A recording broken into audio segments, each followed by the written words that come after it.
ಬಹುಶಃ ಎಲ್ಲರೂ ಮಾತನಾಡ್ತಕ್ಕಂಥ ಸಂದರ್ಭದಲ್ಲಿ ನೀವು ವೇದಿಕೆ ಮೇಲೆ ಬಹಳಷ್ಟು ಶಾಸಕರು ಮಾಜಿ ಶಾಸಕರು ಇರ್ತಕ್ಕಂಥ ವಿಚಾರಗಳಿದ್ದಾಗ ಉಸುರು ಸ್ವಲ್ಪ ಕಟ್ಟತ್ತೆ.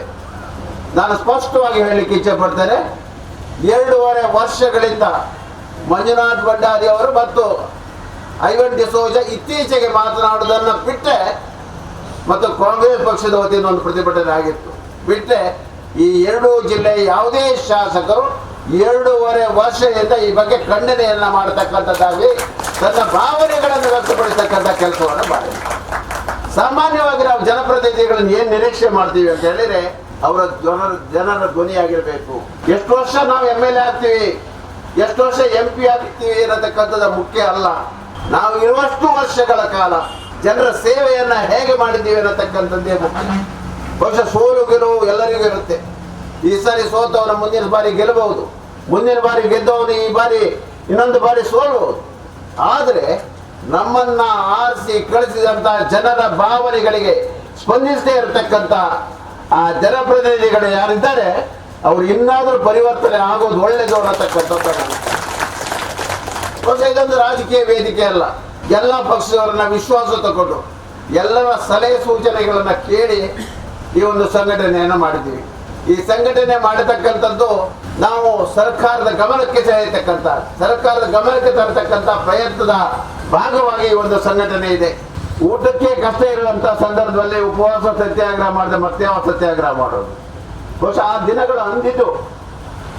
ಆದರೆ ಇಂದು ಈ ಸತ್ಯಾಗ್ರಹವನ್ನು ಮಾಡತಕ್ಕಂಥ ಸಂದರ್ಭದಲ್ಲಿ ಎಲ್ಲ ಸಮಾನ ಮನಸ್ಕ ಸಂಘಟನೆಗಳು ಒಂದೇ ಧ್ವನಿಯಾಗಿ ನಾವು ನಿಮಗೆ ಬೆಂಬಲವನ್ನು ಕೊಡ್ತೀವಿ ಅನ್ನತಕ್ಕಂಥ ವಿಚಾರವನ್ನು ಹೇಳಿದ್ರೊಂದಿಗೆ ಹಗಲು ರಾತ್ರಿ ಬದ್ಧತೆಯಿಂದ ಈ ಒಂದು ಸತ್ಯಾಗ್ರಹದಲ್ಲಿ ಭಾಗವಹಿಸಿದ್ದಾರೆ. ಬಹುಶಃ 49 ದಿವಸ 78 ದಿವಸ ಇವತ್ತಿನ 49 ಆಗತ್ತೆ. ಈ ಒಂದು ಸತ್ಯಾಗ್ರಹದಲ್ಲಿ ಸರಣಿಯ ಪ್ರಕಾರ ಎಲ್ಲ ಸತ್ಯಾಗ್ರಹಗಳು ಭಾಗವಹಿಸಿದ್ದಾರೆ.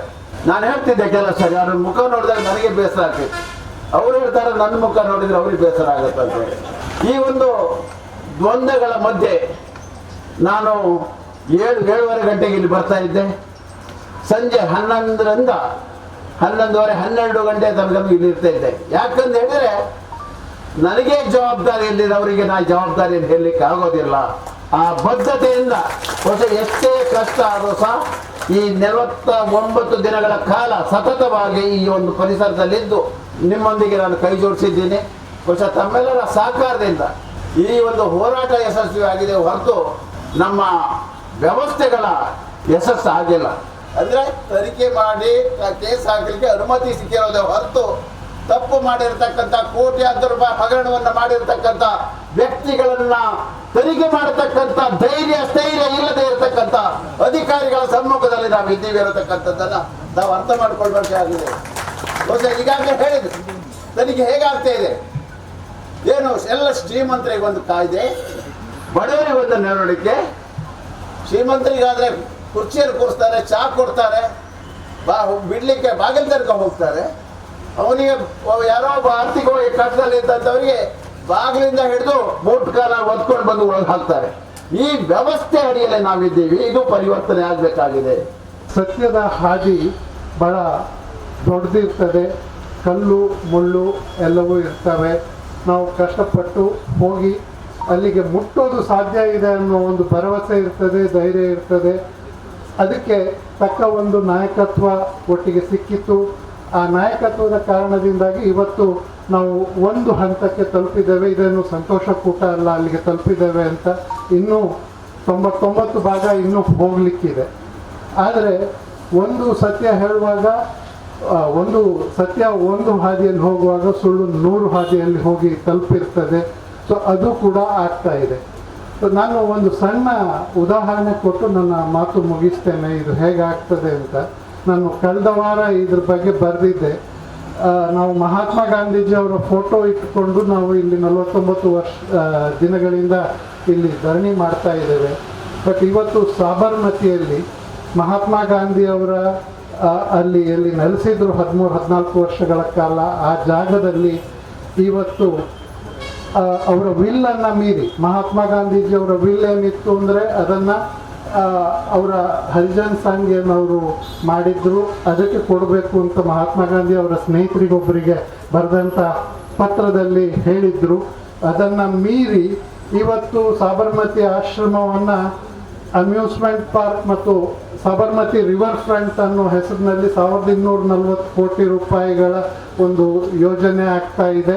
ಅಲ್ಲಿ Sabarmati mall, Sabarmati river front, Sabarmati ಏನೇನು ಹೊಸ ಟೂರಿಸಮ್ಗೆ ಬೇಕಾಗಿದೆಯೋ ಇವೆಲ್ಲ ಆಗ್ತಾ ಇವೆ. ಗಾಂಧೀಜಿಯವರ ಸರಳತೆ ಮತ್ತು ಗಾಂಧೀಜಿಯವರ ಸತ್ಯ ಇವತ್ತು ನಮ್ಮ ಜೊತೆ ಉಳಿತಾ ಇಲ್ಲ. ಅಂಥ ಸಂದರ್ಭದಲ್ಲಿ ಇವತ್ತು ಗಾಂಧೀಜಿ ಏನು ಹೇಳಿದರು ಸತ್ಯದ ಹಾದಿ, ಆ ಹಾದಿಯಲ್ಲಿ ನಾವು 49 ದಿವಸ ಇಲ್ಲಿ ಕ್ರಮಿಸಲಿಕ್ಕೆ ಸಾಧ್ಯ ಆಗಿದೆ. ಅದಕ್ಕೆ ಕಾರಣರಾದವರಿಗೆ ಎಲ್ಲರಿಗೂ ಕೂಡ ನಾನು ಕೃತಜ್ಞತೆಗಳನ್ನು ಹೇಳ್ತೇನೆ. ಮತ್ತು ಇಲ್ಲಿ ಈ ಇಡೀ ನೇತೃತ್ವವನ್ನು ನೀಡಿ ಇಡೀ ಧರಣಿಗೆ ನೇತೃತ್ವವನ್ನು ನೀಡಿದ ವಯಸ್ಸಿನಲ್ಲಿ ಹಿರಿಯರಾದರೂ ನಾನಿಲ್ಲಿ ಒಂದು ದಿನ ನಾನು ಬೆಳಿಗ್ಗೆ 10 ಗಂಟೆಯಿಂದ 12:30 1 ಗಂಟೆವರೆಗೆ ಇದ್ದೆ.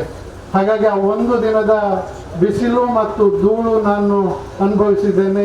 ರಾಜ್ಯದ ಬೆನ್ನೆಲುಬು ಯಾರು ಅಂದರೆ ನಮ್ಮ ರೈತರು. ಇವತ್ತು 49 ದಿವಸ ಪ್ರತಿಭಟನೆ ಮಾಡ್ತಿದ್ದೀನಿ.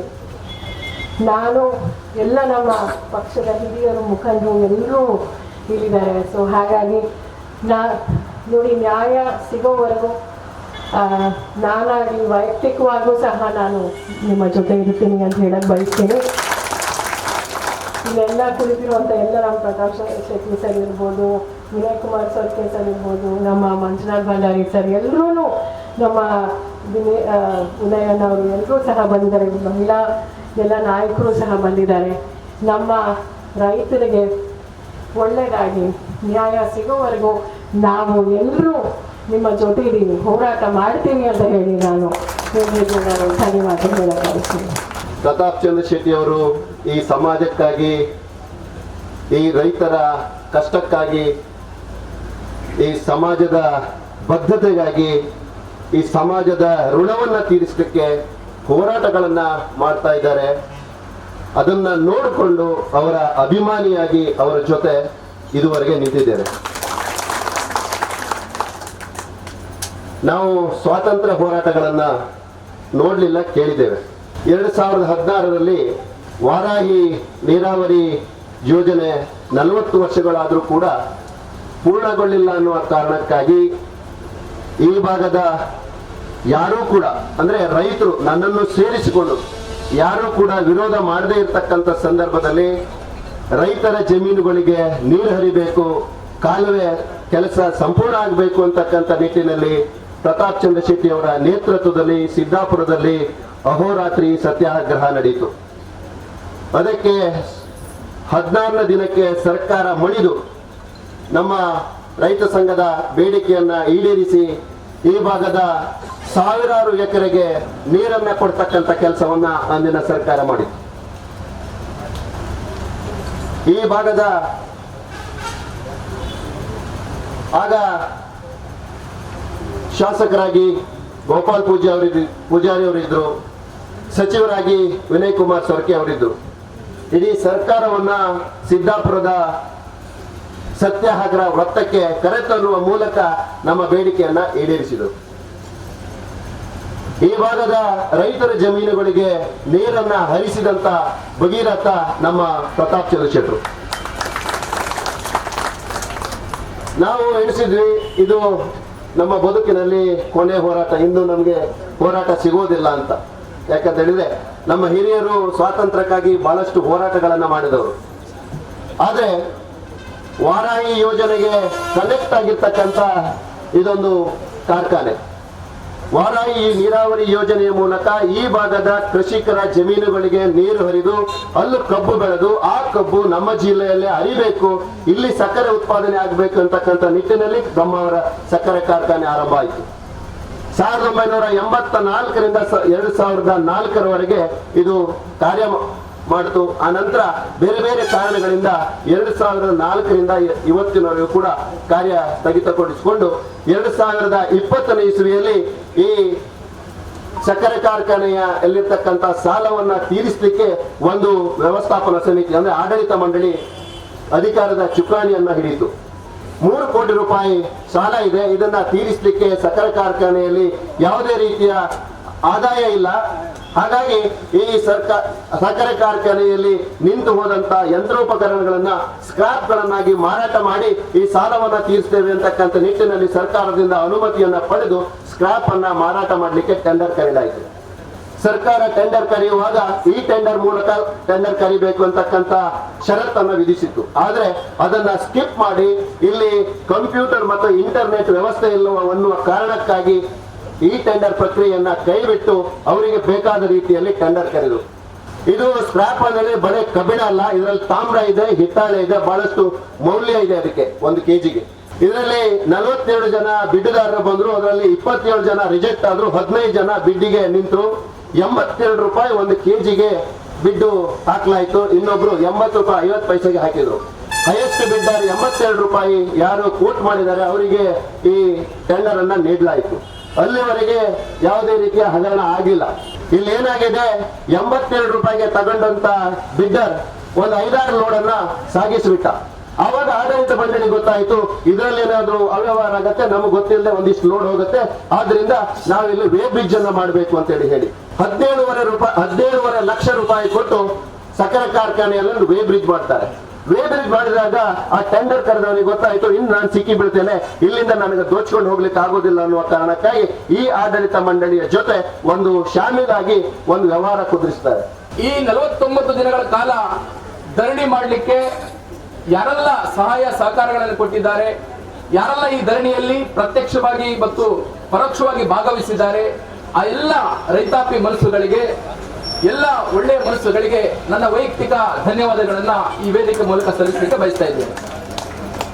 ಬಂಧುಗಳೇ, ನಾನು ಇದೇ ವೇದಿಕೆಯಲ್ಲಿ ಹಿಂದೆ 2-3 ಬಾರಿ ಹೇಳಿದ್ದೆ,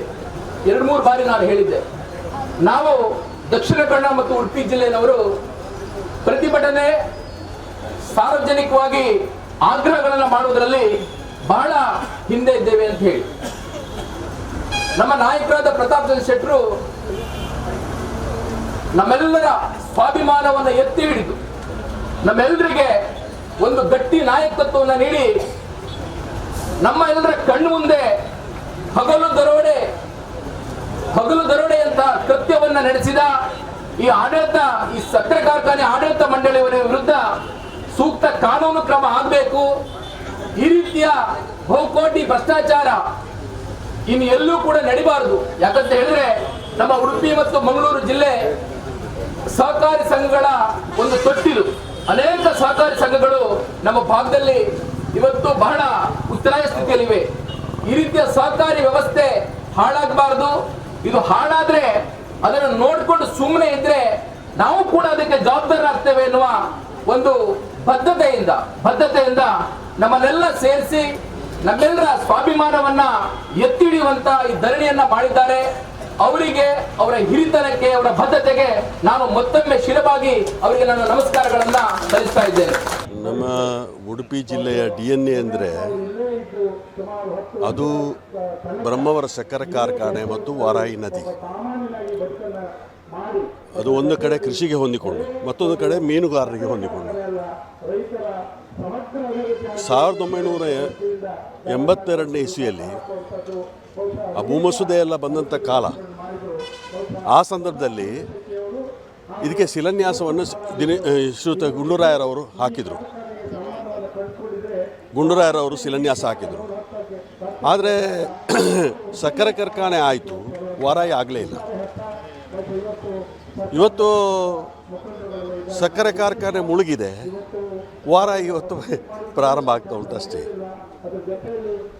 ಇಂಥ ಪರಿಸ್ಥಿತಿಯಲ್ಲಿ ಇಲ್ಲಿಯ ನಿಜವಾದಂಥ DNA ಅರ್ಥ ಮಾಡಿಕೊಂಡಂಥವರು ಪ್ರತಾಪ್ ಚಂದ್ರ ಶೆಟ್ಟರು. ಈ ಸಕ್ಕರೆ ಕಾರ್ಖಾನೆ ಇವತ್ತು ಮುಳುಗಿದೆ. ಇವತ್ತು ವಾರಾಯಿ 38 ವರ್ಷ 40 ವರ್ಷದಲ್ಲಿ ಆಗಬೇಕಾದಂಥ ಕಾಮಗಾರಿ ಕೂಡ ಒಂದು ಹಂತದ್ದಾಗಿದೆ ಅಷ್ಟೇ. ಆದರೆ ರೈತರ ಈ ಭಾಗದ ಸಹಕಾರಿ ಸಂಘಕ್ಕೆ ಸಂಬಂಧಪಟ್ಟಂಥ ರೈತರ ಶಕ್ತಿ ಇನ್ನೂ ಅಷ್ಟು ಉಳಿದಿದೆ, ಅವರ ಸ್ವರ ಉಳಿದಿದೆ. ಇವತ್ತು ಇಲ್ಲಿ ಏನು ಅನಾಹುತ ಆಗಿದೆ, ಆ ಅನಾಹುತವನ್ನು ನಿಭಾಯಿಸುವಂಥ ಒಂದು ಶಕ್ತಿಗೆ ಅನುಗುಣವಾಗಿ ಇವತ್ತು 49 ದಿವಸಗಳ ಕಾಲ ಇವತ್ತು ರೈತ ಸಂಘ ಹೋರಾಟ ಮಾಡುವಂಥ ಕೆಲಸ ಕಾರ್ಯ ಮಾಡಿದೆ. ಬೆಣ್ಣೆ ಕರಗಬೇಕಾಗಿದ್ದರೆ ಬಿಸಿ ಮುಟ್ಟಬೇಕು. ಹೆಚ್ಚಿನ ಅಂಶ ಇವತ್ತು ಸರ್ಕಾರಕ್ಕೆ ಬಿಸಿ ಮುಟ್ಟಿಸುವಂಥ ಕೆಲಸ ಕಾರ್ಯವನ್ನು, ಸತ್ಯಾಂಶವನ್ನು ಅವರ ಗಮನಕ್ಕೆ ತರುವಂಥ ವಿಚಾರದಲ್ಲಿ ಇವತ್ತು ಮನವರಿಕೆ ಮಾಡುವಂಥ ಕೆಲಸ ಕಾರ್ಯ ಈ ಒಂದು ಪ್ರತಿಭಟನೆ ಮುಖಾಂತರ ಆಗಿದೆ. ಇನ್ನು ಮುಂದಿನ ತನಿಖೆಗಳು, ಯಾರು ಜನಪ್ರತಿನಿಧಿಯಾಗಿ ಇದರಲ್ಲಿ ಕರ್ಮಕಾಂಡ ಮಾಡಿದ್ದಾರೆ, ಯಾರು ಅಧಿಕಾರಿಗಳು ಕರ್ಮಕಾಂಡ ಮಾಡಿದ್ದಾರೆ, ಯಾರು ಉಪ್ಪು ತಿಂದಿದ್ದಾರೆ, ಅವರು ನೀರು ಕುಡಿಯಲೇಬೇಕು. ಆ ದೃಷ್ಟಿಯಲ್ಲಿ ಇವತ್ತು ಏನು ಅವರ ಬೇಡಿಕೆಗಳೇನಿತ್ತು, ಆ ಬೇಡಿಕೆಗೆ ಅನುಗುಣವಾಗಿ ಇವತ್ತು ಸರ್ಕಾರ ಆದೇಶ ಮಾಡಿದೆ. ಇನ್ನು ಮುಂದಿನ ದಿವಸ ಇವತ್ತು ಯಾರು ನಿಜವಾದ ತಪ್ಪಿತಸ್ಥರಿದ್ದಾರೆ ಅವರಿಗೆ ಸರಿಯಾದ ರೀತಿ ಶಿಕ್ಷೆ ಆಗುವಂಥ ರೀತಿಯಲ್ಲಿ ಕೂಡ ಆ ಕಾರ್ಯಕ್ರಮವನ್ನು ಪ್ರತಾಪ್ ಚಂದ್ರ ಶೆಟ್ಟರ್ ನೇತೃತ್ವದಲ್ಲಿ ಹಮ್ಮಿಕೊಳ್ಳಿಕ್ಕಿದೆ. ಕಾಂಗ್ರೆಸ್ ಪಕ್ಷ ಕೂಡ ಇದಕ್ಕೆ ಹೊಂದಿಕೊಂಡು ಇವತ್ತು ಬ್ರಹ್ಮಾವರದಿಂದ ಅಲ್ಲಿವರೆಗೆ ಮೆರವಣಿಗೆ ಮಾಡಿ, ಸಕ್ಕರೆ ಕಾರ್ಖಾನೆದ ಮೆರವಣಿಗೆ ಮಾಡಿ ಒತ್ತಾಯ ತರುವಂಥ ಕೆಲಸ ಕಾರ್ಯ ಮಾಡಿತ್ತು. ಈ ಒಂದು ಹೋರಾಟದಲ್ಲಿ ಕೂಡ ಪಕ್ಷದ ಮುಖಂಡರುಗಳು, ಕಾರ್ಯಕರ್ತರು ಎಲ್ಲರೂ ಕೂಡ ಭಾಗವಹಿಸಿ ಇವತ್ತು ಹೋರಾಟಕ್ಕೆ ಜಯ ಸಿಗುವಂಥ ಪ್ರಯತ್ನವನ್ನು ಇವತ್ತು ನಡೆಸಿದ್ದಾರೆ. ಅಧಿಕಾರಿಗಳಿಗೆ ಪ್ರಪ್ರಥಮವಾಗಿ ಮನವರಿಕೆ ಮಾಡಿಕೊಡ್ಬೇಕಾಯ್ತು ನಾವುಗಳು ಅಂತ ಹೇಳಿದ್ರೆ, ಅವರಿಗೆ ಕೊಟ್ಟಂತಹ ಎಲ್ಲಾ ಫೈಲ್ಗಳಲ್ಲಿ ಆ ಅಂಶಗಳಿದ್ರು ಅದೆಲ್ಲೂ ಅದನ್ನ ಅವರು ಮುಂಚೂಣಿಯಲ್ಲಿ ತಂದಿರಲಿಲ್ಲ. ಆದ್ರೆ ಅದನ್ನೆಲ್ಲದನ್ನ ತಂದು ಕೊಟ್ಟಾಗ ಅವ್ರಿಗೆ ಏನು ಮಾಡದಂತ ಪರಿಸ್ಥಿತಿ ಅವ್ರು ಬಂದಿದ್ರು. ಈ ಎಲ್ಲ ಕಾರಣಗಳಿಂದ ಅಂದಿನ ಯಾಕೆಂತಂದ್ರೆ ಉಪಮುಖ್ಯಮಂತ್ರಿಗಳಾದ DK ಶಿವಕುಮಾರ್ ಸಾಹೇಬರು ಸಹ ಇಲ್ಲಿಗೆ ಬಂದಿದ್ರು. ಅವ್ರ ಹತ್ರ ನಾವು 1-2 ಸಲ 3 ಸಲ ಮಂತ್ರಿಗಳಿಗೆ ಮಾತಾಡಿಸ್ಬೇಕಾಯ್ತು, ಅವರಿಂದ ಪ್ರಧಾನ ಕಾರ್ಯದರ್ಶಿಗಳಿಗೆ ನಾವು ಮಾತಾಡಿಸ್ಬೇಕಾಯ್ತು. ಅಂತ ಹೇಳಿದ್ರೆ ಹಲವಾರು ಒತ್ತಡಗಳನ್ನು ತಂದ್ವಿ. ಒಂದು ನ್ಯಾಯಕ್ಕೆ ನಾವು ಹೋರಾಡಬೇಕು ಅಂತ ಹೇಳಿದಾಗ ಯಾರಿಗೆ ಒಂದು ಮಾತನ್ನು ಹೇಳ್ತಾ ಇದ್ರು, ಒಂದು ಸತ್ಯದ ಕಡೆ ಹೋರಾಡಬೇಕು ಅಂತ ಹೇಳಿದಾಗ ಸುಳ್ಳಿಗೆ 100 ದಾರಿಗಳಿರುತ್ತೆ ಅಂತ ಹೇಳ್ಬಿಟ್ಟು. ಆದ್ರೆ ಒಂದೊಂದು ಮಾತುಗಳನ್ನ ನಾವು ಹೇಳ್ಬೇಕು ಅಂತ ಹೇಳಿದಾಗ ಅದಕ್ಕೆ 10 ಅಂಶಗಳನ್ನ, ಬೇರೆ ಬೇರೆ ಅಂಶಗಳನ್ನ ಅವ್ರು ನಮ್ಮ ಮುಂದೆ ತಂದಿಡ್ತಾ ಇದ್ರು. ಇದನ್ನೆಲ್ಲದನ್ನ ಒಂದು ಮೆಟ್ಟು ನಿಂತು ಇವತ್ತು 48ನೇ ದಿವಸ ಮುಗಿದು 49ನೇ ದಿವಸಕ್ಕೆ ಇದು ಸಿಕ್ಕಿದೆ ಅಂತ ಹೇಳಿದ್ರೆ, ಇದು ಎಲ್ಲ ರೈತ ವರ್ಗದ ಜನರಿಗೆ, ರೈತ ವರ್ಗದ ನಾಯಕರಿಗೆ ಸಿಕ್ಕಂತ ಒಂದು ಜಯ ಅಂತ ಹೇಳಲಿಕ್ಕೆ ನಾನು ಬಯಸ್ತಾ ಇದ್ದೇನೆ.